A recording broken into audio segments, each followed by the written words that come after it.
Hi, folks. We're going to get started, if that's all right. Can I welcome everyone to the March meeting of the Assurance, Audit and Risk Committee meeting for the Council. And we're going to start with the member attendance and apologies. Thanks, Chair. Alderman Darren Guy. Alderman Keith Kerrigan. Alderman Gary Wilkinson.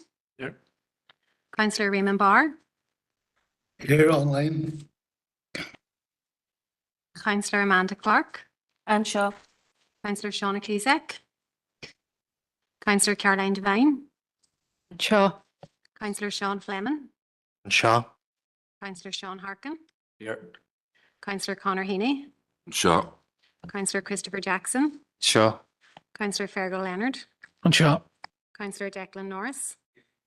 Councillor Martin Riley. Thank you, members. Denise, I'm just going to read out the broadcasting statement. We have a new one. I would like to remind everyone present that this meeting will be broadcast live to the internet and will be capable of repeated viewing. This broadcast may be terminated or suspended in accordance with our protocol.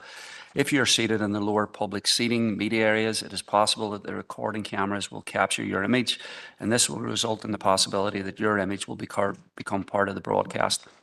By entering the council chamber and using the press or lower public seating area, you're consenting to being filmed and consenting to the use and storage of those images for broadcasting or training purposes and for the purpose of keeping historical records and making those records available to the public.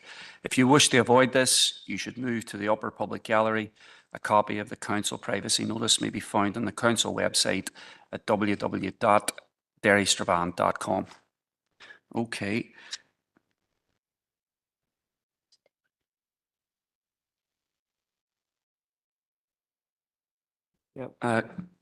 Philip, did you want to come in about Councillor dialing in? Yeah, thanks very much, Chair. Members, it's just to remind all members that since the 7th of March, the remote meetings legislation has expired, and consequently it is not possible for any elected member to participate in this meeting virtually. Whilst it's acceptable certainly to dial in and listen in relation to it, any member who is online is deemed not to be present at the meeting and cannot participate in the meeting. Thanks for that, Philip, and hopefully there will be new legislation as soon as possible that allows us to go back to the hybrid model that we were happy with. So can I move now to declarations of members' interests? Councillor Donnelly. Chair. Chair, under item 18, which is in confidential, although the names are redacted, I declare that I am the whistleblower in that case, raising the evidence-based concerns about what I believe to be a clear miscarriage of justice. I am also known as the further complainant. I'm not declaring, I don't think I have to declare an interest, but I just want to put that on record. And I don't need my name redacted when raising serious concerns under Council's counter-fraud, raising concerns anti-bribery policy. And whilst I appreciate that others named in the papers may want their names redacted, but Chair, I'm just concerned that hearing this item under confidential business excludes those who first raised these serious concerns back in 2018. And I understand that under Code of Conduct 4.15 that you can't disclose confidential information unless you have expressed consent. And I just want to ask, is it possible that the original complainant and the organisation that he represents could be given a copy of this pack? Because I think it's important that they get it. And that it also concerns that decisions about spending ratepayers' money should not be taken. It should be in public, because I'm not sure if a public mistrust in Council's planning service could get any worse, but any further mismanagement of this whistleblowing case could drive it that way. And all our comments I'll keep until the item comes up. Thank you, Chair. But if you could check that out about what's known as express consent, I would appreciate it. Thank you. Thank you for that. Councillor Donnelly. So look, I think a number of the things that you raised there will be discussing when we get to the item. But on the issue of the document being, I think, distributed to the original whistleblower, is it possible to get clarification on that? And I know we're a bit outside declarations of interest, so if people can just, we can move this somewhere else if necessary, but Philip, would you be happy to comment on that? Chair, I mean, Councillor Donnelly's already said what Councillor Donnelly has said in relation to the matters. Chair, with your permission, but ahead. can we have an answer if the original complainant can get a copy of this pack? Because I think it's important that they have all the information here. Is that possible? Can we get expressed consent to forward them the information before this council in confidentiality? Thank you. So, Chair, I'm not aware of the complainant and Councillor Donnelly not having any of the documents which are contained within the pack, except perhaps for the paper itself, which simply represents a summary and timeline of events. I know, or they're not getting it then? So,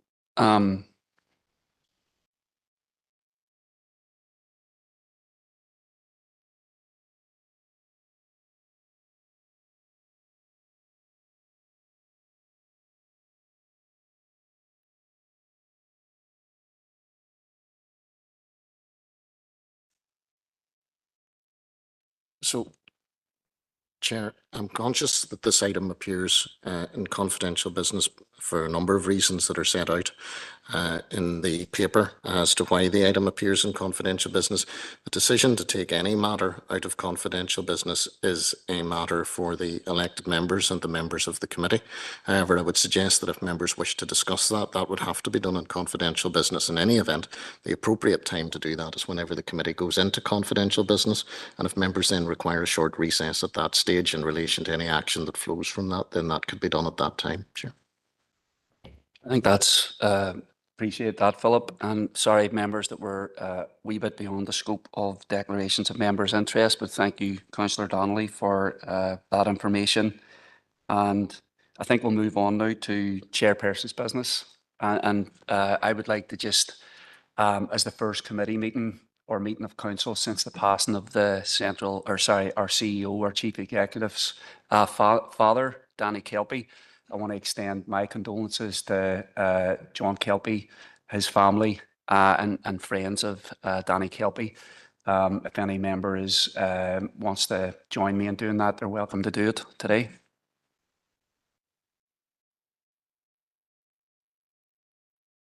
Yeah, Chair, just if I could, Councillor Donnelly? yeah, if I could be associated with your comments there and send solidarity to John and his family. Thank you. Thanks, Councillor Donnelly. Councillor Riley? Yeah, thank you, Chair. And likewise, just on behalf of the SLP, to record our condolences to John and the wider family circle and to the loss of his father at the weekend. Thanks. Councillor Guy? Thank you, Chair. Yep, just to say on behalf of the Ulster Unionist Party, that's sincere condolences to John and the rest of his family on the passing of his father. Councillor Wilkinson? And also from the DUP, past condolences to John and his passing of his father. Councillor Heaney? Thanks, Chair. That's just to echo with others on behalf of the Sinn Féin team, our sympathies with John and his family. Well, we attended the funeral, and John's father was actually best friends with my father, who died last year. So it was a sad day. Thanks. Thanks for that, Connor, and thanks all members for sending condolences, and I'm sure they'll be appreciated by John and family. Any other chairperson's business?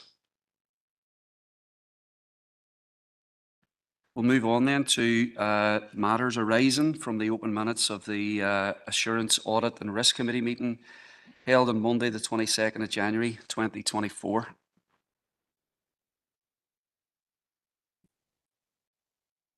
Any matters arising, members?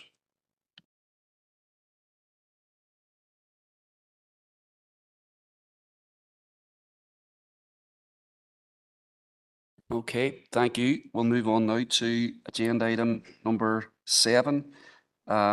This is about IEB software and the contract extension for that, pages 19 to 38. Thanks, Chair. Just in advance of the report, I think members will know the importance that this organisation places on health and safety and the systems that we've developed internally, both at a corporate and directorate level, in ensuring that we are fully compliant with all our obligations under health and safety. And one such system is the Asset HQ. And just in advance of the report, I think it would be useful if we took members through how we use the system internally and provide that level of assurance in terms of being satisfied that Council is fully compliant with all its legal obligations and statutory obligations from a health and safety perspective. And to that regard, I'll ask Barney Robinson, Compliance Manager, just to talk us through the presentation. Thanks, Connor. You want to go ahead there, Barney? Good afternoon, members.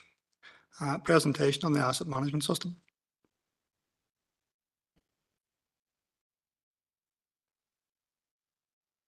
The background of the system is Derry City and Strabane District Council have a growing portfolio in excess of 150 assets, comprising of leisure centres, community centres, museums, visitor services, administrative buildings, sports pavilions, technical depots, amenity sites, cemeteries, parks and open spaces, play areas and public conveniences. The asset management system was initially developed to manage maintenance, defects and as a log and way of recording jobs. Since then, the system has developed into a corporate software tool and is used daily by officers across all directorates to manage maintenance, certifications, premises inspections, play park inspections, Legionella control, contractor control, insurances, and the newly developed health and safety hub. Over 150 assets for which we manage our corporate risk. At present, we have just over 55 types of certification. They include EICRs, emergency lighting, Legionella, fire alarms, firefighting equipment, fire risk assessments, LOLAR and gas. At present, we have 1,589 certificates and increasing. 4 years ago, this figure was just under 800. An example of one certification for the Guildhall building that we're in is that it completes 2 50% visits per annum. The asset management system helps us manage our control of contractors, for which we have 80 contractors. We have managed 6,000 jobs in the last year from January 23 to 24. And of those 6,000 jobs, 716 of them were associated with certification.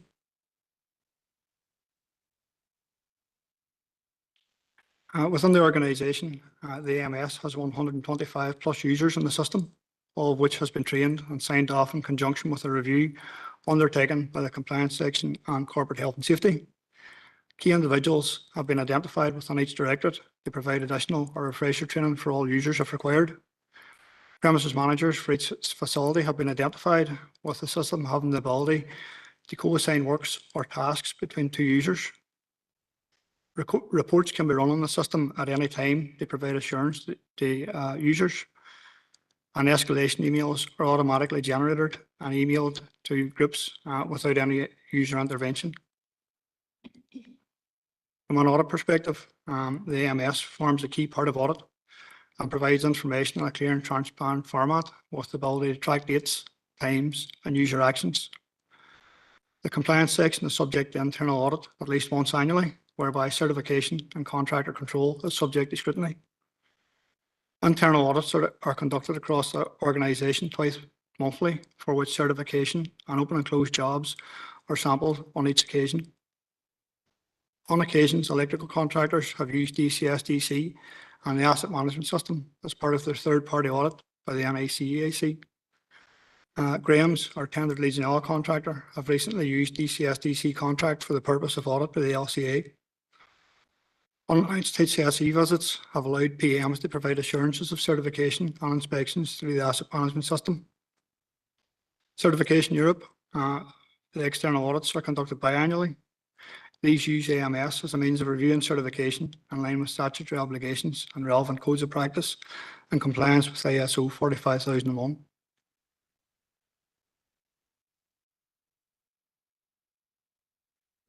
I've included a summary extract from one of the most recent Certification Europe reports. The assessor noted that this asset management system allows inspections to be logged along with any issues arising from the same. Responsibility of works needed assigned along with contractor and job reference number. The assessor noted that this system allows the organisation not only to track the issue, but it allows them to track all aspects of the issue or job raised to conclusion, along with saving copies of the reports, certificates. It also forward prompts the system with a reminder of service intervals or certification renewal dates, allowing the organisation to appoint and organise the same to be done. It was obvious from reviewing this with Barney Robinson the amount of work that has gone into the system to get it up and running. And it was also obvious from discussion with all present during the tour facility that this was working very well, and the willingness of staff to be involved in the same was palpable during discussions. The assessor did at the time of the assessment compliment all involved in getting the system up and running and acknowledge the resources, support and work involved in getting the system up, and that the continuous support up to the assessment was obvious, and that given its forward prompting system should, with management of the same, prove to be a very valuable asset to their management system. As the organisation works to the accreditation of 45001, to minimise the risk of harm, provide a platform for continual improvement and integrate safety and health. We've included that. The non-conformance procedure. The asset management system is listed within the overarching non-conformance procedure of DCSDC. The main aim of the procedure is to describe how Derry City and Strabane District Council deals with any non-conformance issues that may arise. The asset management system is used as part of every audit, both internally and externally. As premises managers, who has been identified throughout the organisation as part of their review undertaken by Compliance and Corporate Health and Safety, refresher training was provided to all premises managers. The importance of weekly and regular checks to include fire alarms, emergency lighting and flushing for Legionella purposes was included. The reporting of defects to the asset management system included, and their covalent and quarterly premises checklists. The asset management system, like any system, isn't without its challenges. The asset management system requires input and communications from several parties across the organisation to remain in a state of compliance. Environment's monthly health and safety meeting agenda has been reviewed and changed to include the asset management system, certification and role changes within the organisation as part of the agendas. This allows corporate health and safety and HR representatives and other attending parties to provide updates. Without the co-working of compliance, corporate health and safety, the property team and premises managers, issues develop. At times there is issues with budgets, a slow on the procurement process in some instances, and we await instructions to proceed with some jobs. Capital projects and latent defects. Capital officers have since been added to the asset management system as users. On occasions, issues develop. Dates for inspections can change unexpectedly. We have come through COVID-19, day-to-day sickness, where contractors' vehicles or internal vehicles may break down, and we encounter emergency situations that may have an impact on asset management system. Overall, we tend to assess, improvise and overcome any obstacle that we're faced with. The main characteristics of ISO 45001 with reference to the asset management system, we use the Plan, Do, Check, Act model. In terms of contractors who carry out our works for us, they go through a tender procurement process. They are planned some months in advance of the inspections that's required. Whilst they're on site conducting inspections, we ourselves have an internal inspection regime whereby we carry out checks on the contractor, ensuring that they are carrying out their checks safely and correctly. The certification is returned, and on that we review the certification. It is uploaded to the asset management system whereby we act on findings. The uploaded certification and the outworkings of associated jobs We use the term alert as low as reasonably practical. Reasonably practical involves weighing a risk with the trouble, time and money needed to control it. Contractor communication upon identification of risk. If a contractor was to identify a risk, high risk, then they notify us on the day. We have procedures in place for that, for the mitigation of risk. If a significant hazard is identified, they include the recommendation for the isolation of services. I now switch from the presentation and take you to the asset management system itself.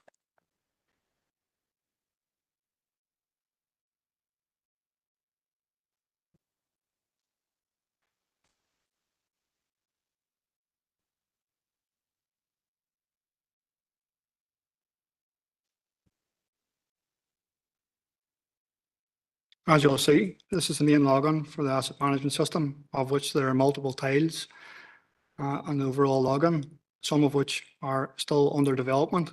In terms of property and compliance, we work through the My Dashboard, the green tile on this.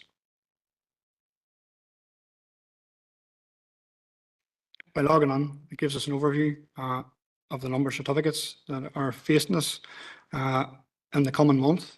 If we look at the left-hand side, we can see that the organisation has 188 certificates in the next calendar month and 124 inspections in the next calendar month.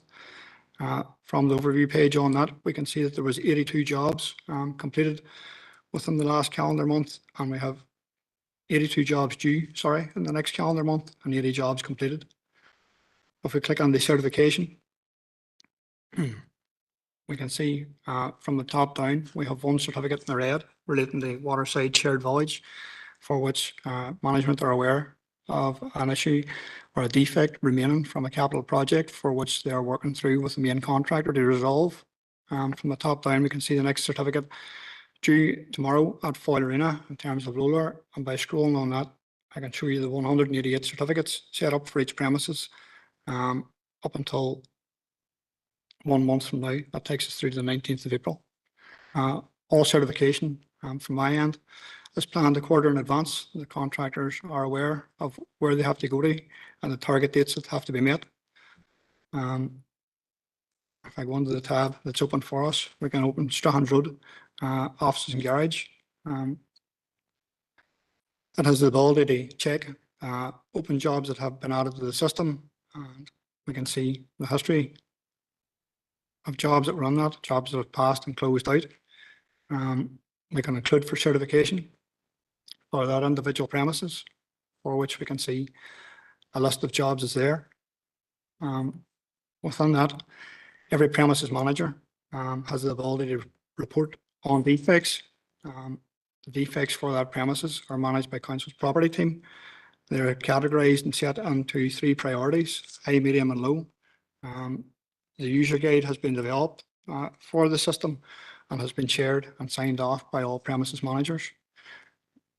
I've typed a test job under the asset management system, and by clicking add request, when that goes through, an email will be generated to a number of users within the property team.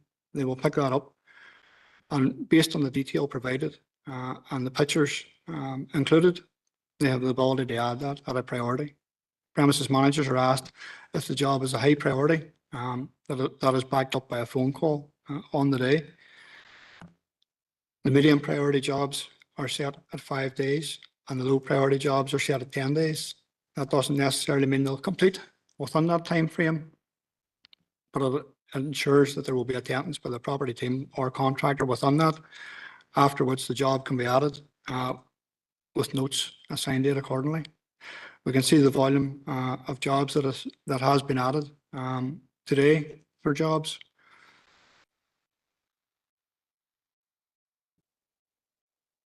We go into the open jobs and we take one from the top of the list for an automatic door that was reported out. We can see the job, we can see who it was reported by, we can see the date what it was added, who it has been managed by, we can see the contractor that it has been assigned to, and we can see the purchase order that has been added to that also. So the system is very good at tracking dates and times, and indeed at the bottom of it we can see overview notes with stamps and dates times for all actions taken on that. In the background of the system is where we manage our contractor control, for which we developed in conjunction with IEB, a traffic light system. We developed a contractor induction pack, which is sent out to the contractors. In that induction pack, the contractors are required to sign off on council's declaration of their health and safety policy. They must furnish us with their insurance. They complete a radar matrix and provide us with risk assessments, safe systems of work, and at a point in time, a training matrix. As you can see, the majority of what's on your screen is green there. Green being good, and everything is okay. When any of the folders turn to amber, it shows that the documentation within is set to expire within 30 days, for which the contractor is prompted to update and return insurance. If anything ever turns red, the asset management system automatically creates a block, and that the system will not allow works to be assigned to that contractor.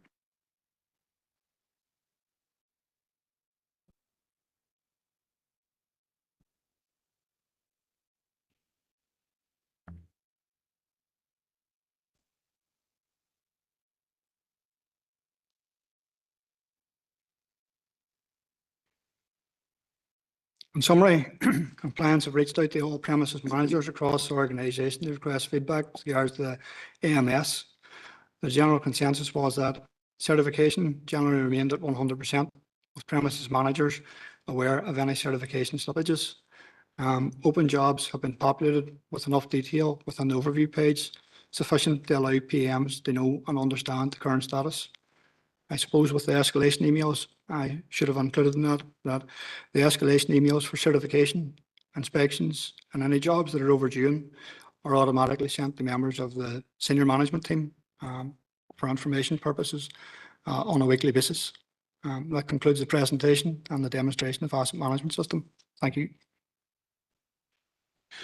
Chair, I'm happy to take any questions on it. I know it was a quick one run through, but we just wanted to show members how we use this system and how it is used to manage health and safety within the organisation.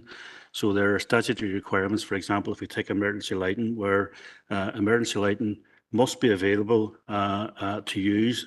Obviously, in the event of emergency, as part of that, we're required to have inspections, we're required to have maintenance, and all of that is detailed on the system. Where Barney referred in his presentation, the HSE will come down and carry out an audit or inspection of a building. All of this information is readily available to hand, so they can see that, and it provides assurance to you as members that all of this has been properly managed, and at any time any of our buildings are in the vast majority of instances in a state of continuous compliance. There will be times when a contractor will be delayed or we can't get access to a building where parts will be ordered, but all of that is captured on the system, and again it provides 100% assurance that council as an organisation has taken its statutory responsibilities from a health and safety perspective fully on board, and that the team, both from the property team, the compliance team, and the corporate health and safety team, and then within the directorates where it's managed at a local level, has been managed fully and right across the organisation. And I suppose, again, I'm happy to take any questions at this stage or go into the report. Thank you for that, Conor, and Barney, for a very detailed and extensive report. And I'll open it up for comments or questions from members. Councillor Riley. Yeah, thanks, Chair, and thanks, Barney and Conor, for the report today. I suppose the question I have just there 2.5 in relation to the system also allows for the storage, and I suppose just that issue of storage. Who stores the information? Is it the council or is it IEB that have that information? And I suppose that leads me to the next question in relation to if it's not the council, are we guaranteed access to that whenever we need it? And Chair, just I suppose in relation to the wider paper, it is good to see a local business being involved in this, and the value is outlined, I suppose, there in 4.1 in relation to the opportunity to have this information collected across directorates would be beneficial to the council, so that we're able to see what else can be done and how better directors can talk to each other internally. So happy enough with the recommendations to set up the working group and to go with the proposal, but clarity on those points would be appreciated, Chair. Thanks. And Chair, the information is held on a cloud by IEB, but council have unrestricted access to that. It's also backed up should there be a failure at the IEB end. We have immediate access again to that information. There is one other local authority within Northern Ireland to use this system as well, and a number of other public organisations, Port and Harbour, Halley, for example. So the information is held with them, but council have unrestricted access at any point in time. Chair, happy to propose it off the back of that. Thank you. Councillor Leonard. Yeah, Gordon Michael, Chair. Thank you, Chair. No, just to thank Barney for his presentation. And asset management system seems to be very thorough. And whenever you have so many assets, you really do need something to capture everything. And like any IT system, and this one in particular, is what you put into it is so important, but also carrying out regular reviews. So I'd just like to second the proposal for this system. Gordon Michael. Thank you, Councillor Leonard and Councillor Riley for proposing. Brenda, did you want to come in there? Rona, sorry. Thank you, Chair. Just a quick question, if I may, and thanks to Conor and Barney for the very good, comprehensive, informative presentation. It's just maybe around the process of approval, if the officers could outline that process and the implications in relation to procurement as it's an extension of the contract. Thank you, Chair. Thanks, Rona. Does somebody want to do that? Happy to take it, Chair. So we will go through single tender procurement access, our process for this, and as part of that process, we will market test the charges put forward by IEB against other software packages that are within use by council or being proposed by council. And to date, where we have done that, we have found that the package as proposed by IEB meets favourably in terms of other costs.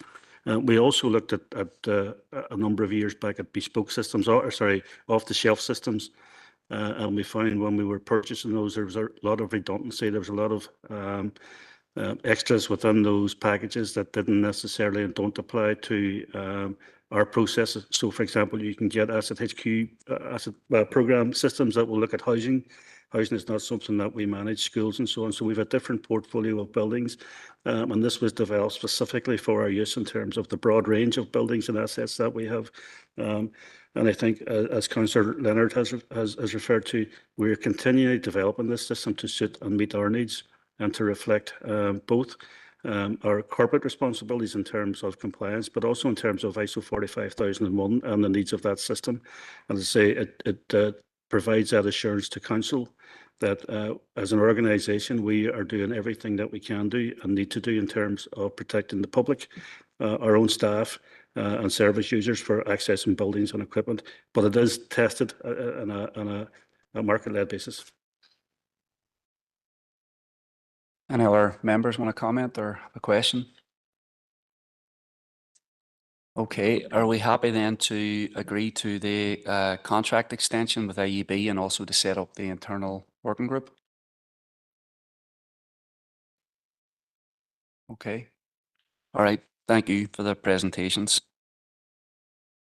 Move on to agenda number 8, Health and Safety and Wellbeing Update for March 2024. And Niall's going to introduce that for us.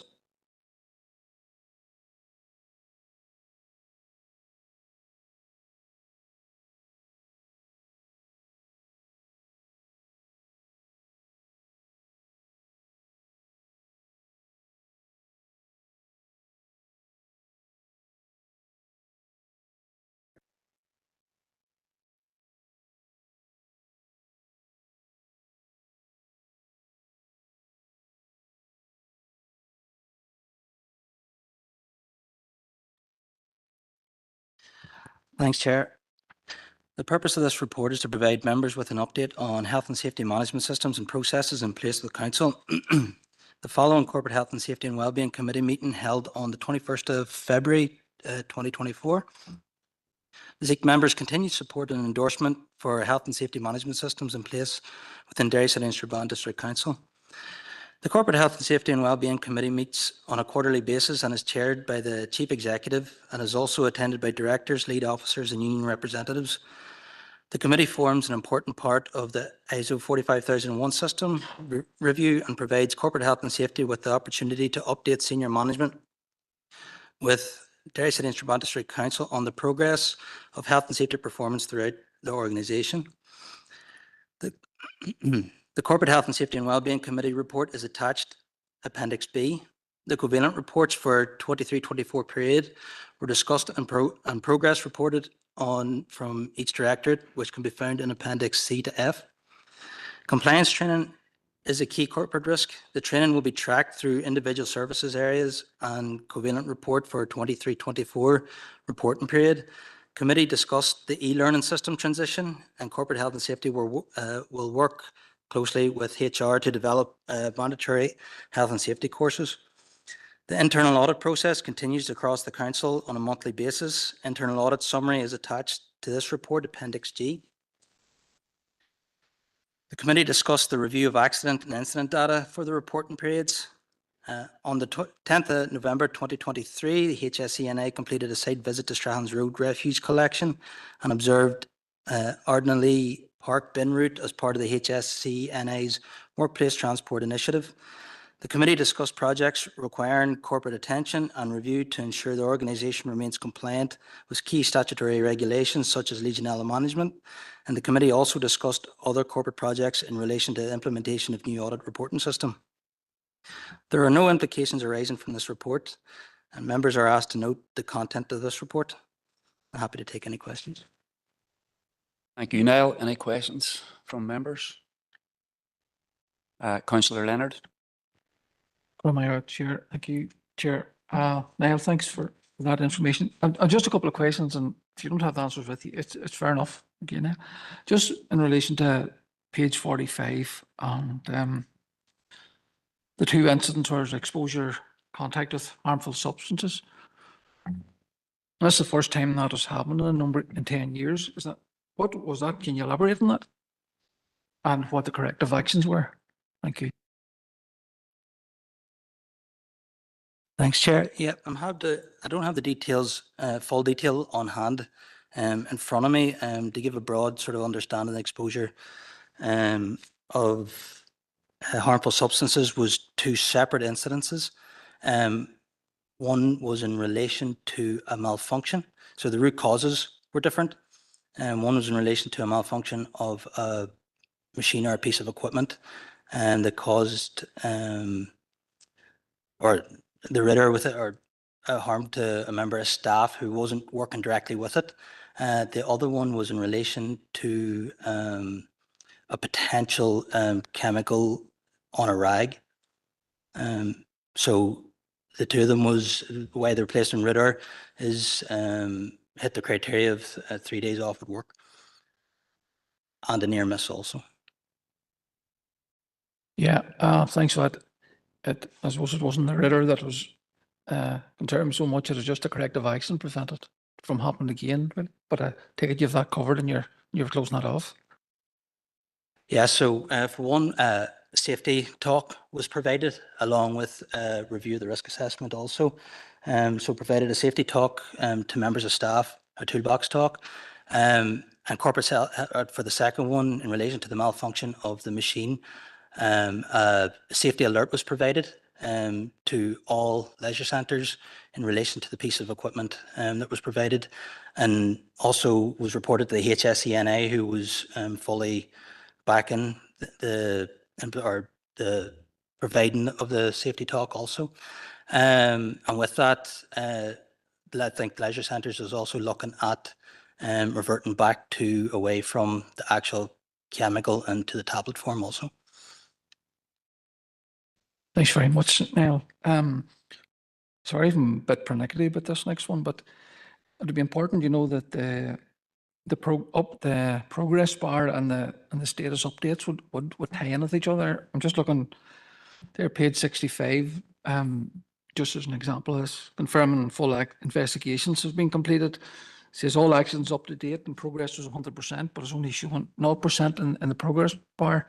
Just things like that. I'm sorry if I'm being pernickety, but just if we're trying to get an overview of the thing at this meeting, that would be useful. Similar one there on page 67, but the bigger scheme of things, a small item. Thank you. Yeah, no problem. Happy to answer that also. So the actual covenant report is under review at the minute as well. So whilst the progress bar might sit at 0%, and some of them also might sit at 100%, but mean exactly the same thing, if you know what I mean. So some sections would interpret it as 100% all accidents and incidents investigations are closed out. Others would interpret it that it sits at 0%, that no accidents and incident investigations need closed out, that all has been closed out as well. So 0% need action, if you go. No bother. It's all about statistics and all that, whatever way you read them. Thank you. Thank you, Councillor Leonard, for them questions. I mean, these are very, very detailed reports, but I'm glad you pulled that out because, you know, the health and well-being of our staff is an absolute priority, and thanks for the responses too, Niall. It sounds like we're on top of getting them addressed. Do any other members have a question or comment? Okay, there's no recommendations here. It's really just to take note of where we are in terms of moving this work forward. We'll move on to agenda item 9.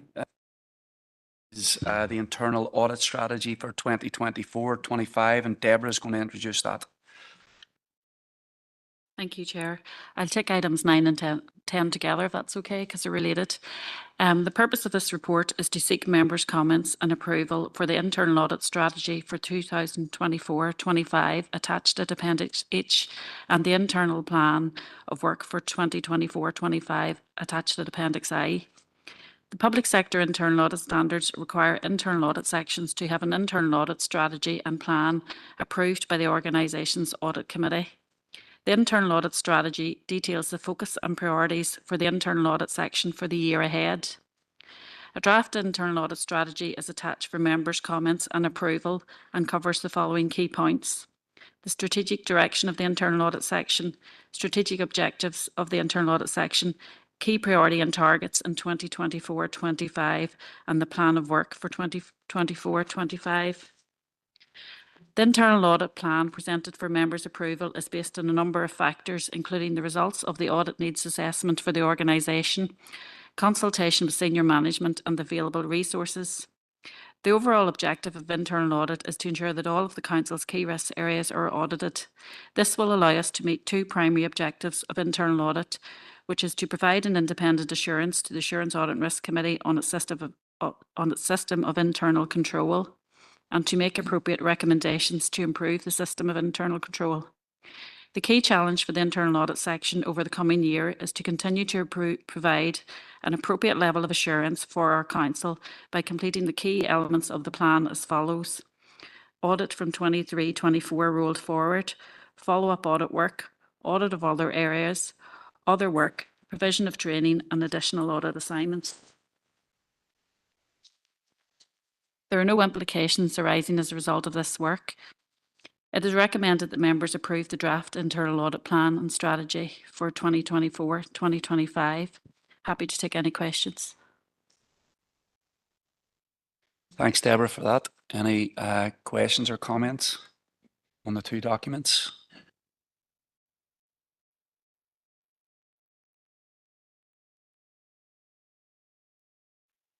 If there's no comments or questions, is anybody happy to propose and second?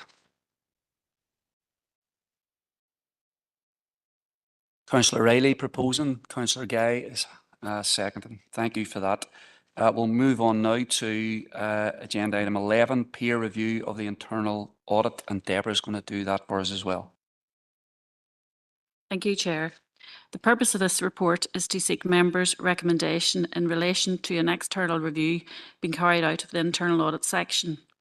The Chartered Institute of Internal Auditors Standards states that a qualified independent reviewer or review team from outside the organisation must conduct an external assessment of internal audit once every 5 years.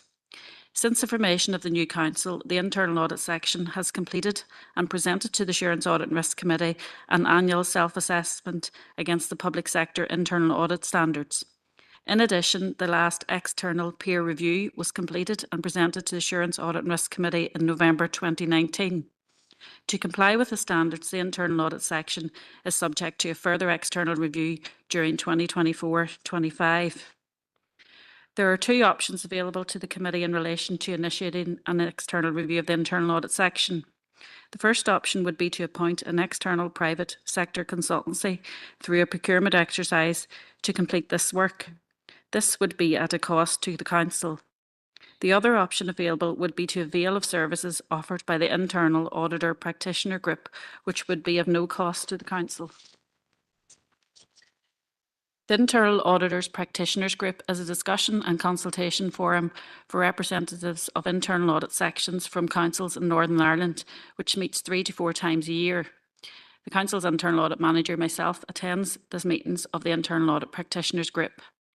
In compliance with the external review requirement, the Internal Auditors Practitioners Group has set up a system for peer reviews.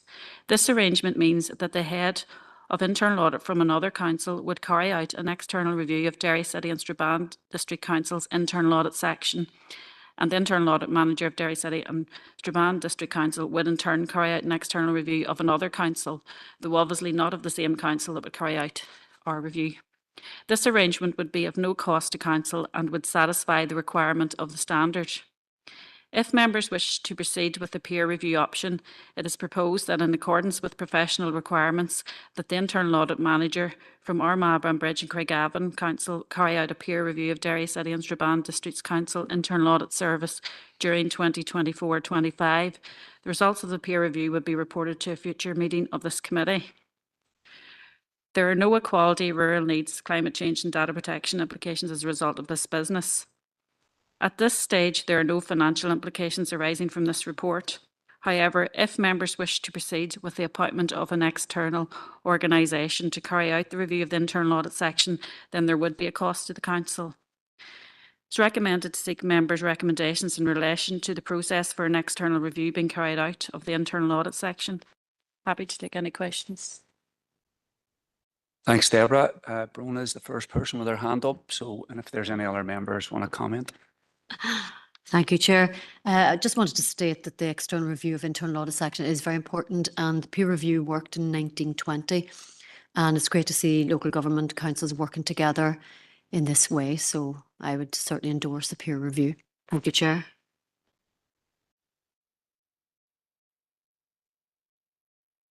Councillor Jackson. Yeah, in a similar vein, we all know the pressures, the financial pressures that all councils are facing, and if we do have that expertise amongst our councils, then it's a way that we can ensure that the standard is kept to a certain level. We've absolutely no issue with the peer review approach. Thanks, sir. Thank you, Councillor Jackson. And Deborah, if you don't mind, I mean, I think I agree with a peer review.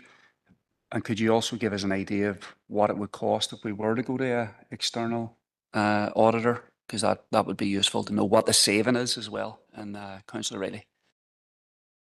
Yeah, happy to get that answer, from Deborah, but working off the same principle as what Councillor Jackson has indicated in terms of cost of a peer review. It has no cost and is appropriate and has worked well in the past. Don't see any reason why we should deviate from that. And it's actually a vote of confidence in the internal staff and of local government that we're able to carry this out. So we'd be minded to go with the peer review, but happy to hear Deborah's answer as well, Chair. Thanks. Thank you, Chair. Just to let you know, the majority of councils are opting preferably for the peer review. So there is only about 2 or 3 councils that have went for an external consultant to carry out the review more recently to give you an idea of prices. So for one of the councils, they came back with a cost in the region of £5,000, and then for the other council they came back with a cost of 14,700. So that's just to give you, there's a bit of a disparity there, but that is the information I got back from the councils. Thank you.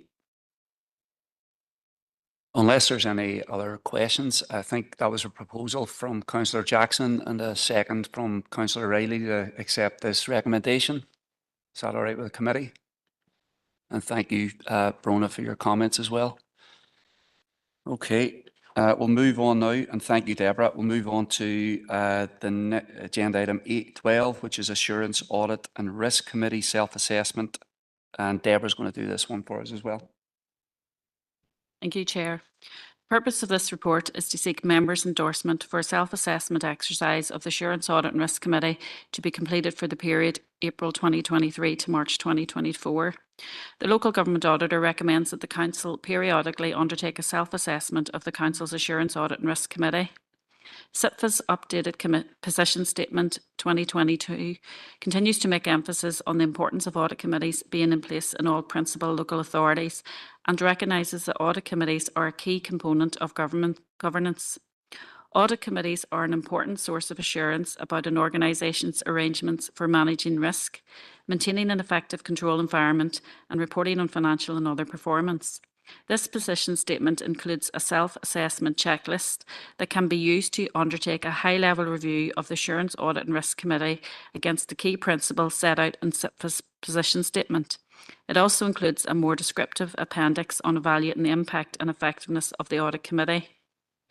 While completion of this SIPFA self-assessment checklist is not a requirement, it represents good practice with regard to audit committees and the standards to which the Council should aspire. The guidance states that a regular self-assessment should be used to support the planning of the Audit Committee work programme and training plans. It is proposed that myself, the Internal Audit Manager, will this year complete this checklist and review the descriptive appendix on evaluating the impact and effectiveness of the Audit Committee. This will provide a high-level review of the Assurance, Audit and Risk Committee's effectiveness in accordance with SIPFA guidance. The findings of this exercise will be circulated to the elected members and independent member of the Assurance, Audit and Risk Committee for comments and observations. Council officers will be available to provide guidance and advice and guidance to members. It is intended the review will take place during March and April, with the results being reported back to Assurance, Audit and Risk Committee in May. There are no implications arising as a result of this report, and it is recommended that members endorse this approach to the self-assessment exercise of the Assurance, Audit and Risk Committee to be completed for the period April 23 to March 24. Thank you, Chair. Thanks, Deborah. Any questions or comments from members? Can I have someone to propose this and second? Thank you, Councillor Devine, for proposing, and the second, Councillor Norris. Thank you. Okay, thanks, Deborah. And we'll now move on to agenda item 13, internal audit reports and prior year recommendations reporting. And James is going to introduce that for us. Thank you, Chair. Members will recall this area was subject to some discussion at our previous 2 meetings. So the purpose of this report is to seek members' recommendation in relation to building a prior year recommendation reporting process into our existing governance framework. Members will be aware that final internal audit reports are presented regularly to the Assurance, Audit and Risk Committee in line with the approved annual internal audit plan. After the issue of a final audit report, if the assurance rating is not satisfactory, i.e. improvement needed or major improvement needed, then a follow-up audit will be carried out by internal audit. This occurs at least 6 months after the issue of the final audit report to allow time for management to implement the recommendations and at the same time provide assurance to the committee on the status of the recommendations. The follow-up report carried out by internal audit will confirm through verification work whether each of the recommendations made were fully, partially or not implemented. Also, if required, a descriptive current position on progress will be provided to members and senior management review. If a final audit report was satisfactory, then internal audit would not follow up, test and verify the status of the recommendations until the next planned audit in that given area. Internal audit has a finite resource, and it is more beneficial to carry out new audit assignments from the assurance audit, from the audit needs assessment, rather than carrying out a follow-up in areas with a satisfactory assurance rating. In practice, because a follow-up of the satisfactory audits would not occur until that area was audited again, then this may happen a number of years later.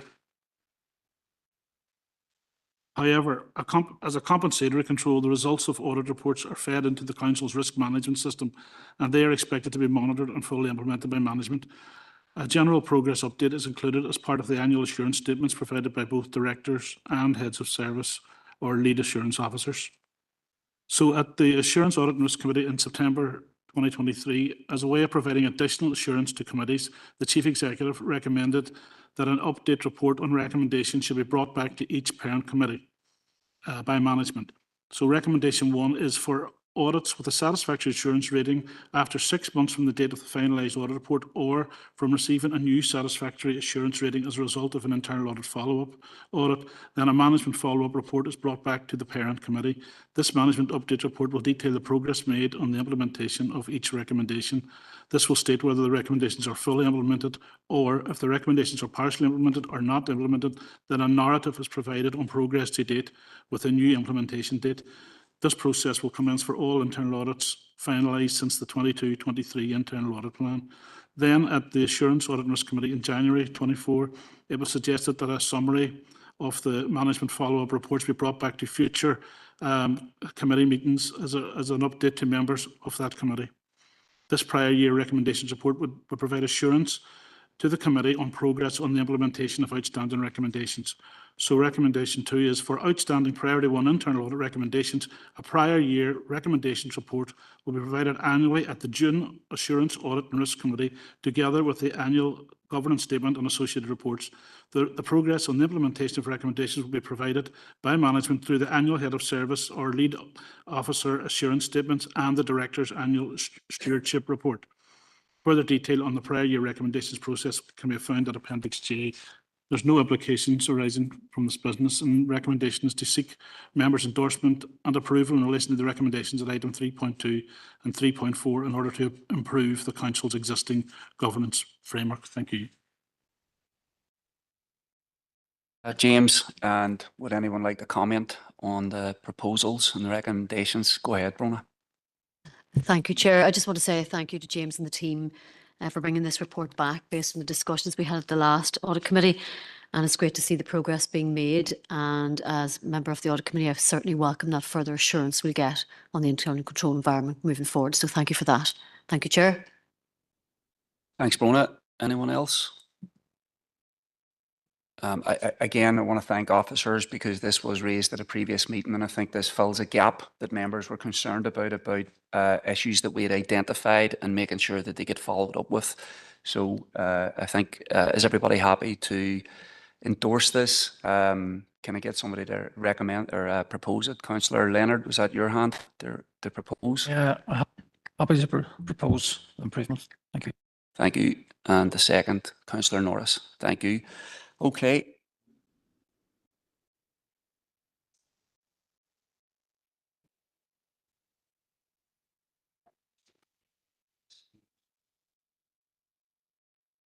Thank you, Chair. Members, I'm taking the report as read, but I will take you through the key messaging within the report. Section 1 really sets out the overview of the document and sets out how we plan to undertake the audit of the financial statements, the audit of proper arrangements, and the improvement audit and assessment.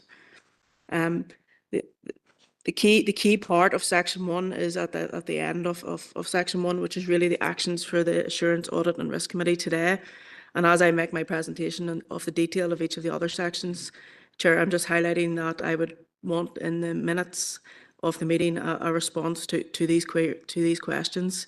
So in the presentation, what I'm asking members is to consider our assessment of the risks, whether management has plans to address the risks, or proposed response to address the risk, and whether any members have any knowledge of any actual suspected or alleged fraud or any instances of non-compliance with laws and regulations. And that's the important messaging coming out of Section 1, Chair.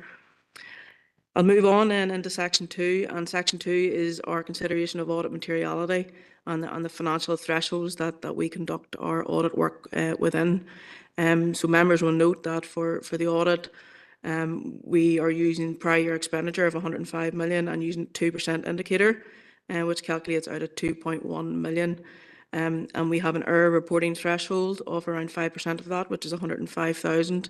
And what that means is in the report to those charged with governance, we will report back all errors or misstatements identified between the thresholds of 105,000 and 2.1 million.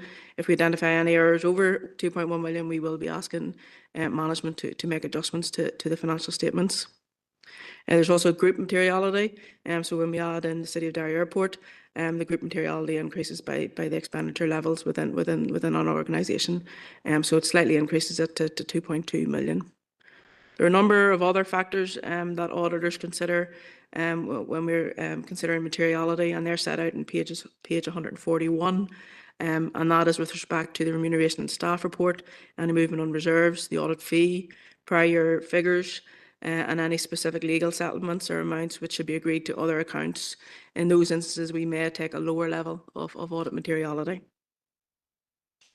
Section 3 of the document is the audit approach and gives a little bit more detail.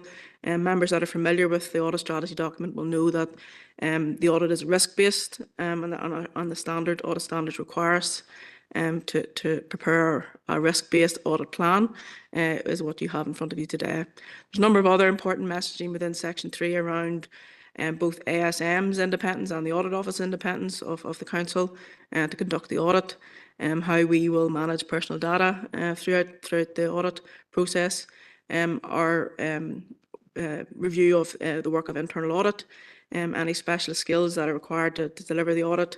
There's some information on ASM as the contractors that are delivering the audit, and there's some presentation around changes to the code of practice, which we expect will have a limited impact on the financial statements audit in this year. There's a couple of paragraphs then on audit scope and some information around the respective responsibilities of the Audit Office and the Chief Executive with regards to the preparation of financial statements, and also some commentary around the audit of proper arrangements and the performance improvement audit, which will be reported back separately to this committee as well. There's one other matter that we've highlighted within Section 3 to do with the contingent asset, and again we will keep that under review as the audit progresses around the outcome, if any, at that stage around the legal actions supporting that. But Section 3 really the key part of it is around the significant audit risks. And members, you will note that there are two presumed risks. There's two presumed risks in every audit that auditors conduct. The first one is to do with the management override of controls. And in that, we will review, I guess, management's journals, any accounting estimates or any significant transactions deemed outside of the normal course of business. The second presumed significant audit risk is the risk of fraud and revenue recognition. And as auditors, we can rebut that risk, and we've rebutted that risk with respect to your rates income and grant income. But with regards to your service income streams, so like building control, planning, leisure services, we consider the risks to remain significant. There are two other audit risks, significant audit risks that we've developed as part of our audit planning procedures, and they aren't new, so they're not new risks to Council. The first one is to do with the risk of going concern in the City of Derry Airport. And while it's promising that funding has been extended out to 31st of March 2025, there is still concern, I guess, over the operating costs and the funding for that the Council remain the key funder of. And then finally, the final risk is around financial resilience. And that is, I guess, a risk that affects every local government organisation across Northern Ireland and more broadly in the UK as well. We are continuing to see the impact of the cost of living crisis, high inflationary rates. So the macroeconomic environment is still impacting on 23-24 accounts and council finances. And I guess as part of planning, we have seen increasing costs around utility expenditure, construction and capital expenditure, and pay settlements. And again, we've highlighted those as areas that we will take a closer look at as part of the audit process. Section 4 of the report sets out the audit timetable, the fees and the staffing. So the audit timetable has been agreed with officers, and that will broadly be bringing the the financial audit back in a final state to report to those charged with governance in September. The performance improvement audit then will come later by November. The audit fees are included within this section, page 153, and the audit team. So a new audit team this year in regards that ASM are the contracted auditors on behalf of the audit office. So you'll see my colleagues and myself, both within officers at the audit stage and myself back to this committee. Chair, there are a number of appendices to the report, so some good practice guides and some other interesting parts of reading that for members to keep them engaged. But I'll pause there and take any comments that any members have. Thank you, Christine. And this is obviously an important audit, and if the members have comments, I mean, I think that there's obviously a cost to council. Christine mentioned the cost of living pressures that are still in the council. There's almost £100,000 included in this proposal for members to consider. And I mean, I think the other issue that is important here is that this will be it'll be outsourced to a private company. And in addition to the actual details of the audit, I think that those are important for members to be across. Any hands on that or any questions?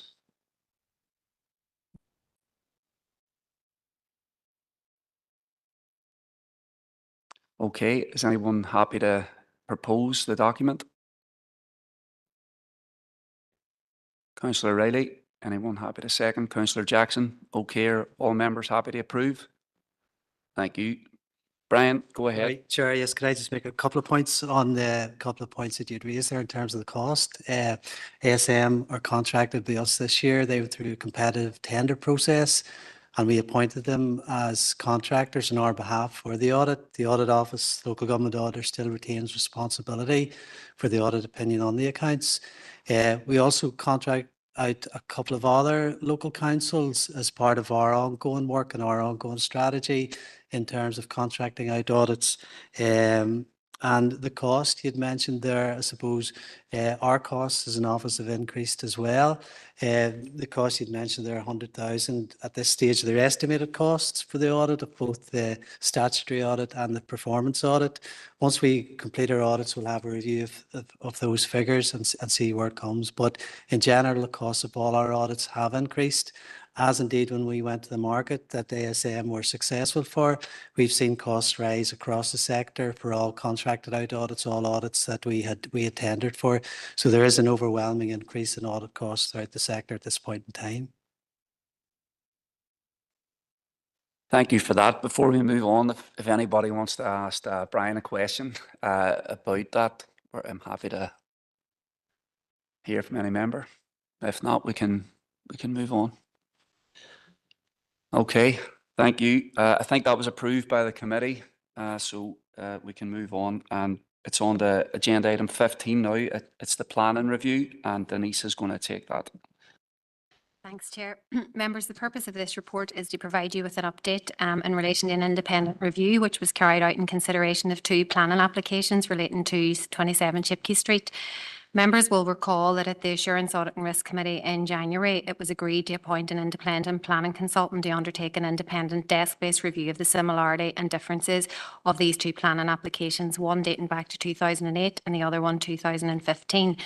The terms of reference for this review was considered and approved by the committee in January, and it was also approved by the complainant at that time. The review has been completed now by our LOSI Planning during January and February, and it's attached there for members' consideration. The conclusion of the review, members, there's 3 points there and I'll just go through them. The case officer's proposed decision on the 2008 scheme as reported to 1st December 2015 Derry City Council Planning Committee, and the DOE appeal statement of case set out 4 key areas of concern.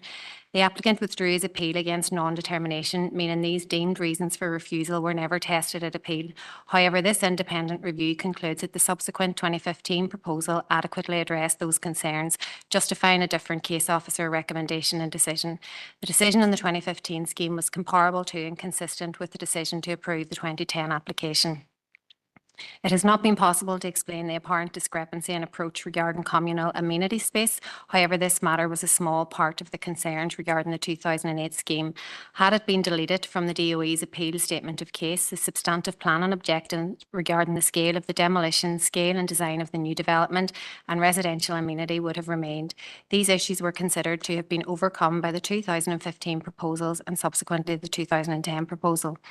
The conclusion of this independent review, having visited the site and reviewed the planning files and relevant planning policies, is that the 2015 proposal was significantly and material different to the 2008 scheme. The substantive deemed reasons for refusal of the 2008 proposal were overcome by the changes to the 2015 proposal, justifying the different case officer recommendation in the approval of the applications. There are no equality, rural needs, climate or data protection implications from this report. The cost of the review totalled £4,100. I'm happy to seek members' comments on the attached report. Thank you, Chair. Thanks, Denise. Any members wish to comment on this? Councillor Donnelly. Chair. Thanks, Denise. Can I just confirm or can I just ask that the applicant has made and has consistently made that he has never withdrew and was our council officers aware of that, and was the guy who done the report aware of the claims that he had never withdrew his application? Because it does say on this that the applicant withdrew his appeal against non-determination, meaning these deemed reasons for refusal were never tested at appeal. Yeah, happy to answer that, Councillor Donnelly. Yes, absolutely. The applicant has consistently confirmed that he never withdrew his application.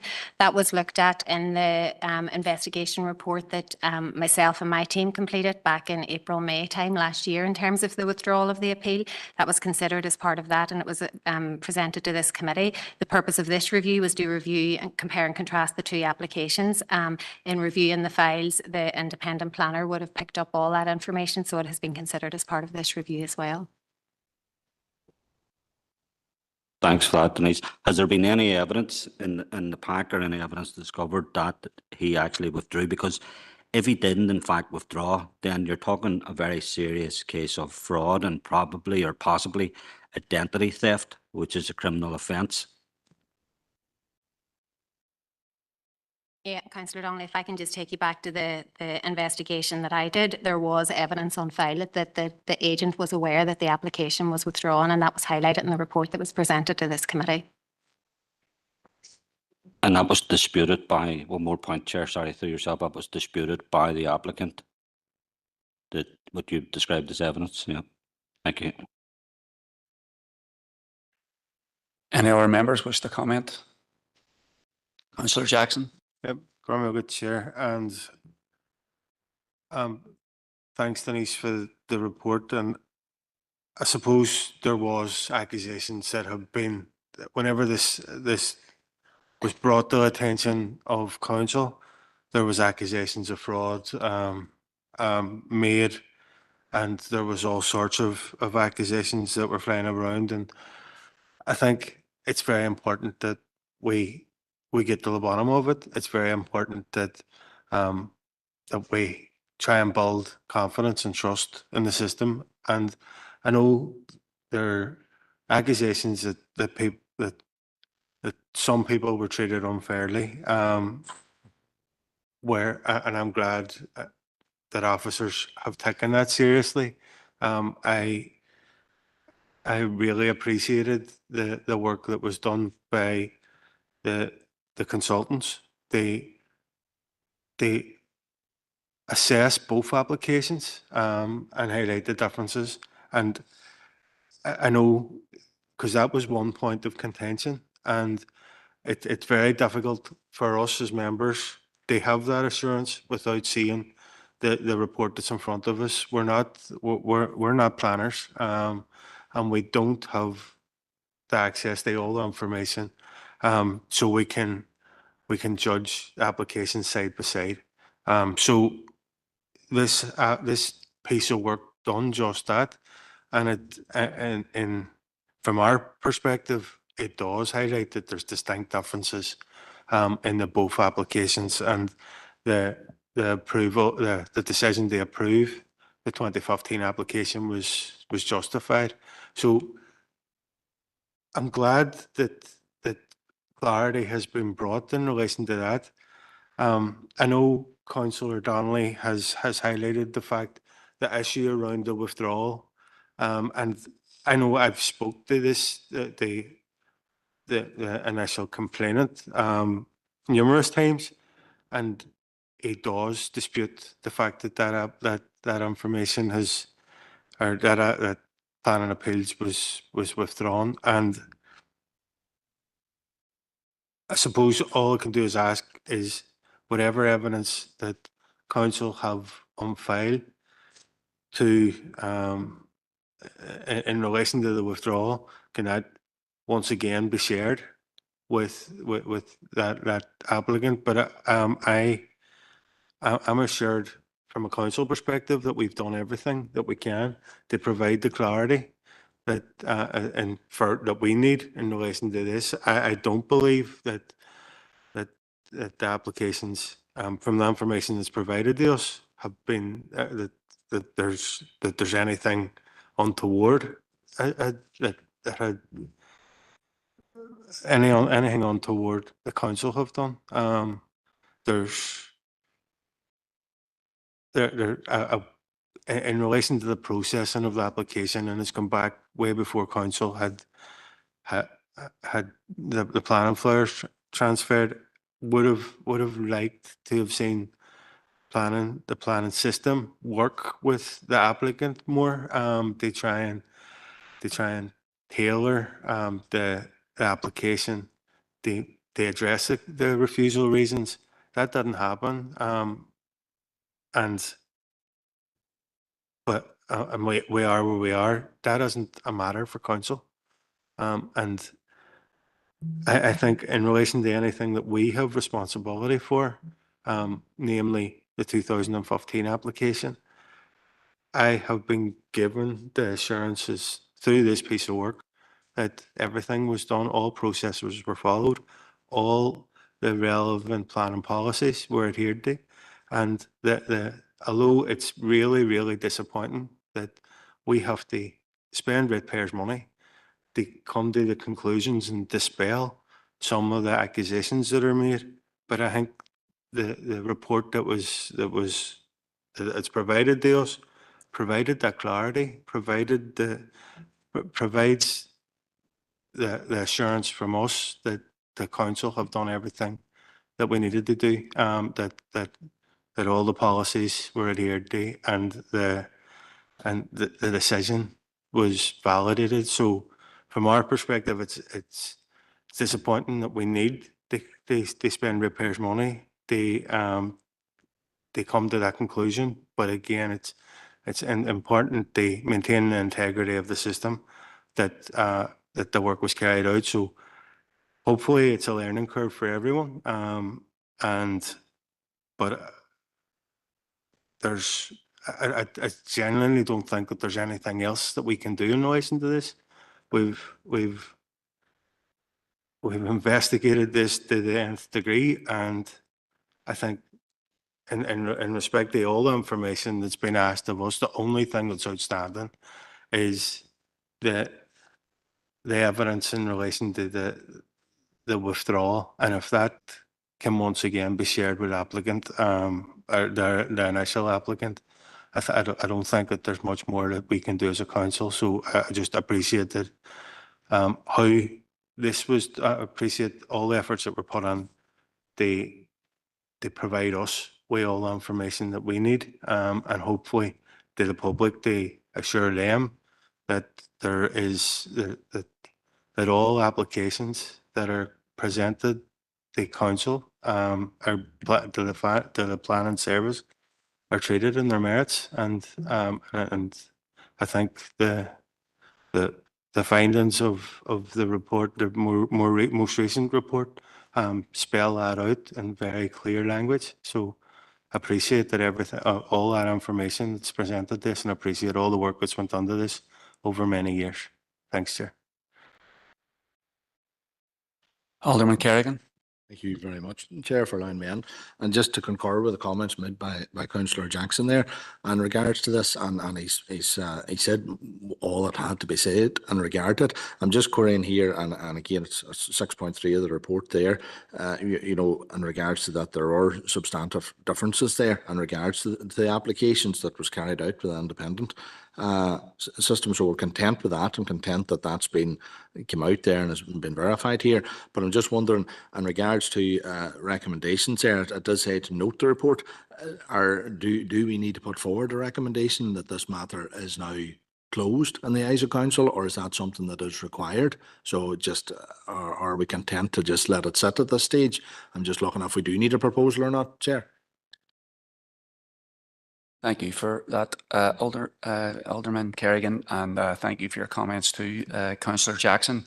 And look, we were very reluctantly spent more than £4,000 of ratepayers' money to try and investigate this, to get a better understanding of the difference between the two applications. And I think that that showed that the council was taking this complaint very, very seriously. From the point of view, I think what Councillor Jackson laid out from the point of view of the council, that will give assurance around the council's role. But I think for the complainant, it's not going to satisfy them. And I think that there is one outstanding thing that a number of councillors have referenced, Councillor Jackson, Councillor Donnelly, and it's that issue of the actual documentation where they withdrew, which I think is important. And that is, it seems to me, I don't know what the next step is, and there was no concrete recommendation for council in there, but that seems to be a request, and I would certainly endorse that request if that file exists or documentation, and it hasn't been shared as yet. It should be, because you can understand if the complainant is saying, I never withdrew my application, and that's been a consistent theme. There must be documentation as to that, and that hasn't been provided. So that seems to me to be the one piece that we can try to finish as a council. Go ahead, Alderman. Thank you, Chair. But and I take on board your comments in regards to that. I'm just wondering, as the key issue in regards to that independent report, was there a difference in the two applications? And the report has come back that there was a difference in the two applications. So yes, there's an issue whether the applicant withdrew his application or not. But the main issue of us spending over that £4,000 was regard, were the two applications different?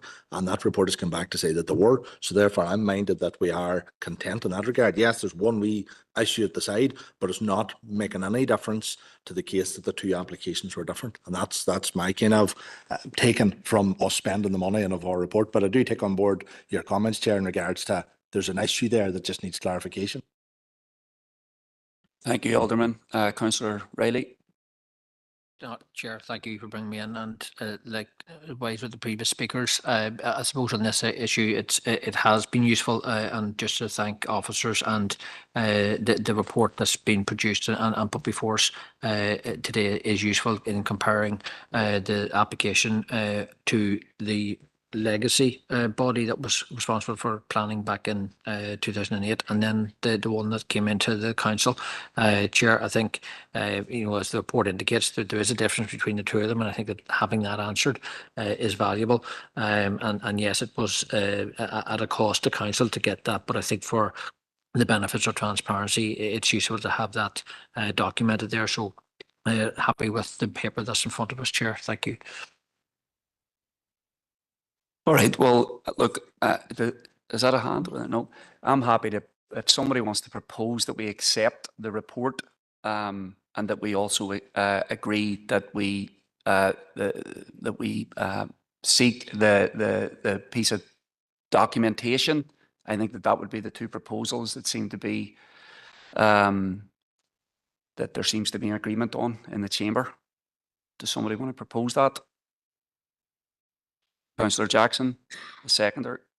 Alderman Kerrigan.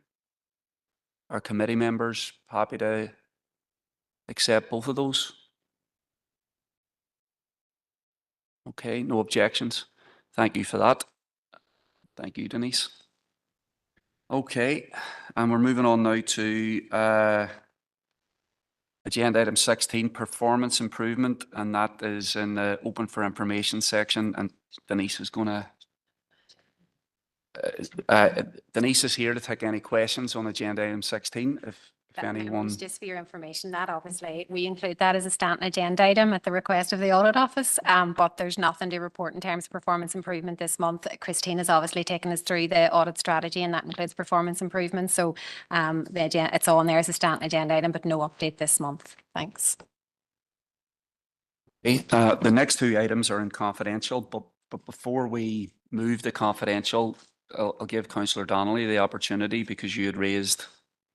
Do we want to? Is there something to finish, or Philip? Did you have a comment to add before we move to confidential about what Councillor Donnelly was raising?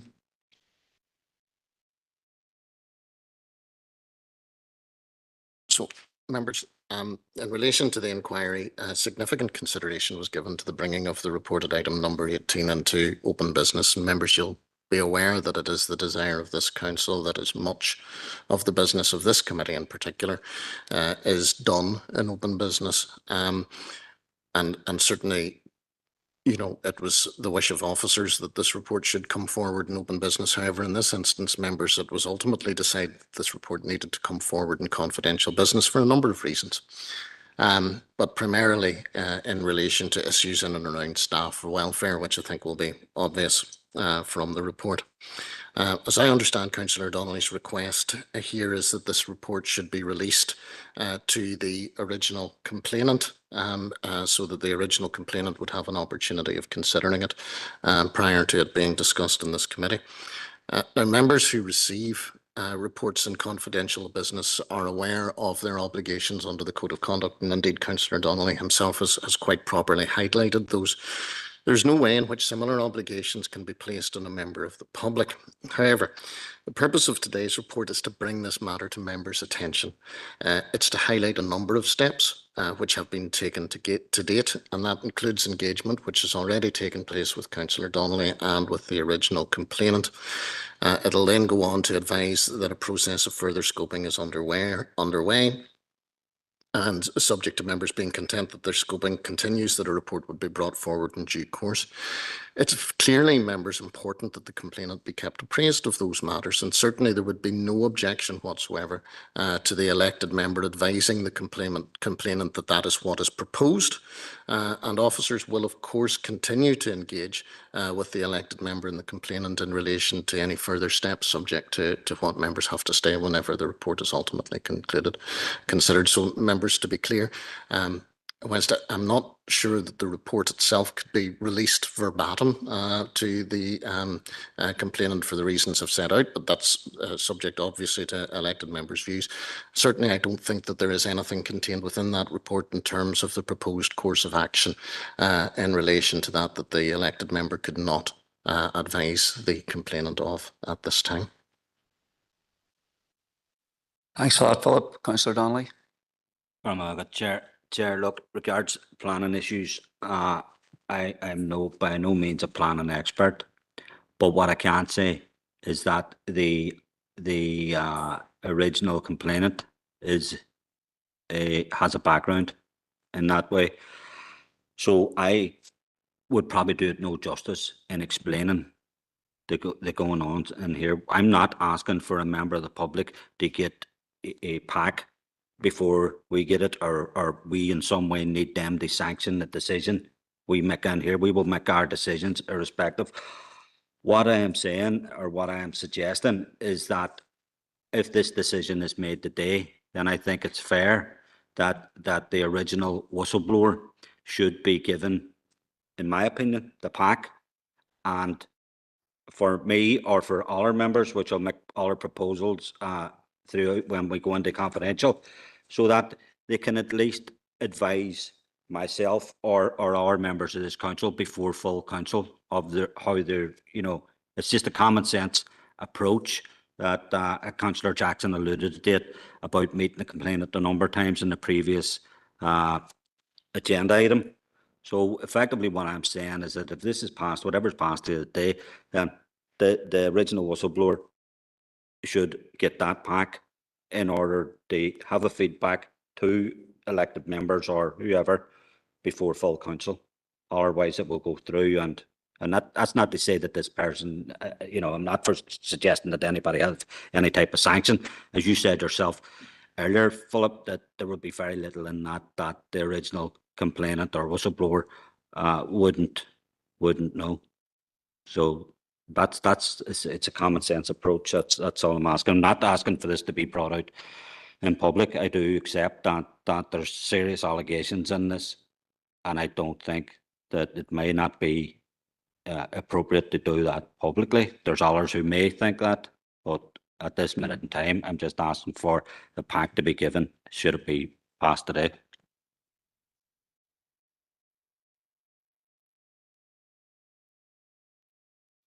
So, yeah, members, I mean, I'm in your hands. It's clearly unusual, but note Councillor Donnelly's position in relation to this matter.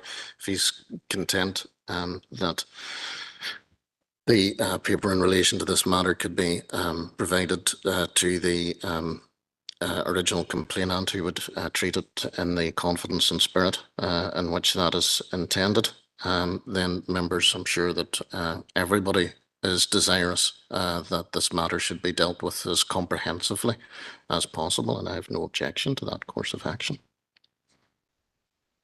Okay, Councillor Donnelly, thanks for your comments, and thanks, Philip, for that clarification. Do any other members wish to comment on this, including the proposal? Chair, can I just say that it's not a proposal from myself because I'm not a member of the committee, but it's I've been just asking for advice earlier regarding expressed permission. If that, I don't know what the procedures is that, for that is, but if I was given express permission, then I have no problem then sharing the pack with the original complainant, and I wouldn't be breaking confidentiality. Maybe that's the way around it. Yeah, I would be happy to propose that. If any other members are happy to second it or wish to comment, we'll take hands. Councillor Jackson. No, I have a question, Chair. And it's just on a comment that Philip made in relation to in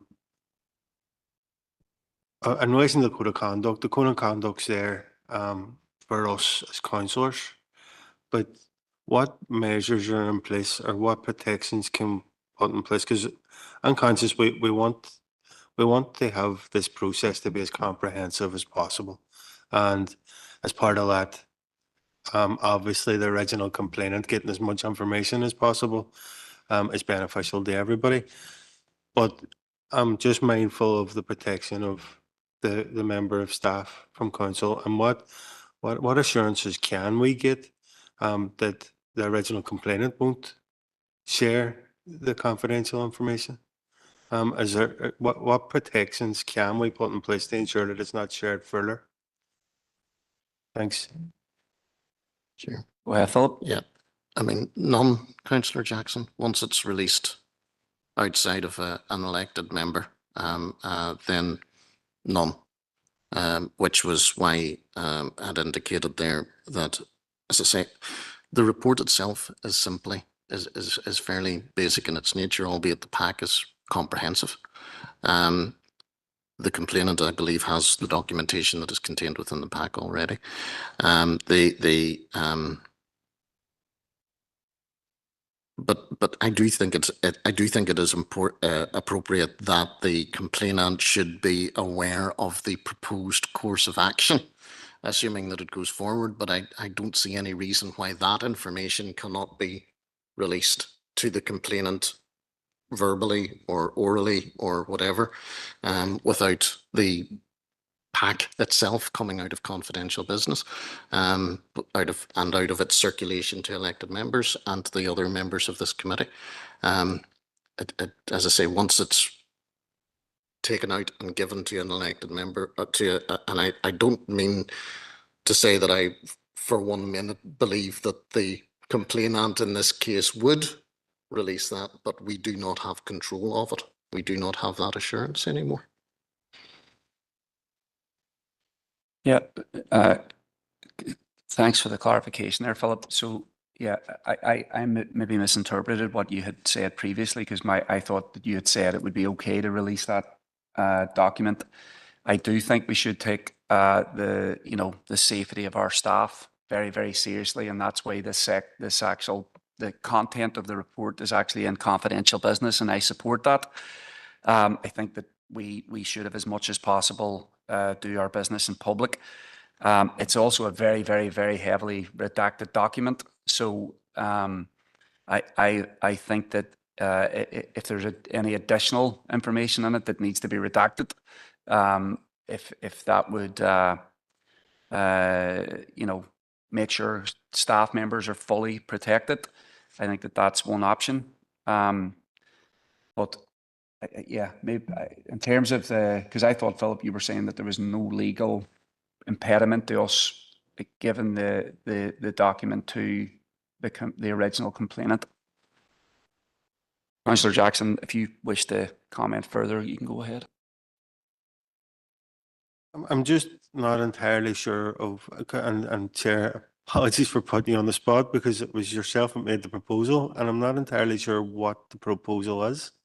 And if the proposal is they left the pack and share the pack with the original complainant, then it does pose questions from a HR perspective, and it's not something. I suppose it's just posing the question: is there another way? Is there another way that we can share the information without lifting the pack and potentially infringing on the rights of one of our employees? So it's just so I know, Chair, you've made the proposal. I just would like a wee bit of clarity in relation to what exactly the proposal is. Yeah, and I agree. I think that so I had made a proposal thinking that Philip had just said there was no legal impediment to us doing that. I think that there is, so we can do it. And I think that if the document, people have read the document, if people think that reading that document will infringe on the rights of any of our staff, well then that is an issue that we should be concerned about. But that's why I said, look, it's a very, very heavily redacted document. I think, look, this is we're trying to make sure that that a whistleblower or the original complainant is properly kept abreast of what's happening. I think that they have a right to that. Councillor Donnelly has said that he is also a whistleblower to this case today, and that's why I've allowed him to make his comments. This is not a situation that we're often in, to be quite honest. I find myself a wee bit in a new situation because we have this situation. So, look, I think the key thing is that we get the complainant, the original complainant, feels as if they are being properly that they are given all the information, and whether that is through access to the document or another means, I think that we have to try and ensure that. I'm not exactly sure how to propose that. This one suggestion was that we allow them access to the document, but there are, as Philip said, we don't have control of that document once it leaves the pack or leaves the security of the confidential access. And if you want to comment further, Philip, go ahead. Chair, I'm just offering one possible solution in relation to the matter. If a member wishes, and if members wish, I'm certainly happy to offer a meeting with the complainant and the elected member to discuss the contents of both the report and the pack and ensure that everybody is fully appraised of the information that's in that without the pack coming out of confidential business. Councillor Donny. Chair, look, I think we need to be very careful here. We're talking about original complainant who this has gone on 6 years. He's the one that made the allegations. He's the one that made the complaints. And in them 6 years, there hasn't been a shred of evidence that he's done anything other than have an honourable position. And now it's heavily redacted. There's no names in it. He knows the names because he made the complaint. And 6 years later, if there's been no instance of this person having whatever the worries are, why are we sitting discussing it? We're going very close to casting aspersions here. I do know that we have to be careful, but the reality is he knows the people that he's made the complaint against, and in 6 years there hasn't been an issue. So I just can't understand why we seem to be going round in circles. But I welcome Philip's option of a meeting, and I have other issues too that I'll bring up in confidential. Thank you. Okay, so if we can draw this to a close now, I think that the proposal Philip made about a meeting, I think is, if committee members are happy to move forward with that, then we can go from there. Councillor Jackson. We fully support that approach, and I suppose not casting any aspersions on the original complainant. And I think the city solicitor actually alluded to that, but the fact that we've no control does expose the person, that because there's always the potential that it could be forwarded on to somebody else that's unintended. So the way to protect the rights of that employee, who, and it's worth pointing out that during 6 years there's been no findings of anything untoward being done, despite the constant allegations. There's no evidence, proof that there's anything, any offence being committed, and so we have to assume we have to protect them as well. So and I think the suggested approach of a meeting is one way of doing that. We want to ensure that that all the information is shared in an appropriate way, without putting anybody at risk or putting anybody's rights at risk, or making people feel that they've been identified in any way, or the content of this report has got the potential of being circulated further than it needs to be. So the suggestion of a meeting is one way that we can control who has access to that information, and happy to propose that if it needs a proposer. Thanks, Chair. Thank you, Councillor Jackson. Is someone prepared to second that? You want to speak, Councillor Riley? Yeah, thanks, Chair, for bringing me in. I think that we have a duty of care both to the complainant and the member staff, and I think, as Philip has outlined most recently, I think that's the best way forward. That as Councillor Jackson has proposed, I'm happy to second that. That's the approach that we take to deal with this issue. Thanks, Chair. Points taken, Councillor Riley. Are we happy to agree that proposal? And if we are, we can move into confidential.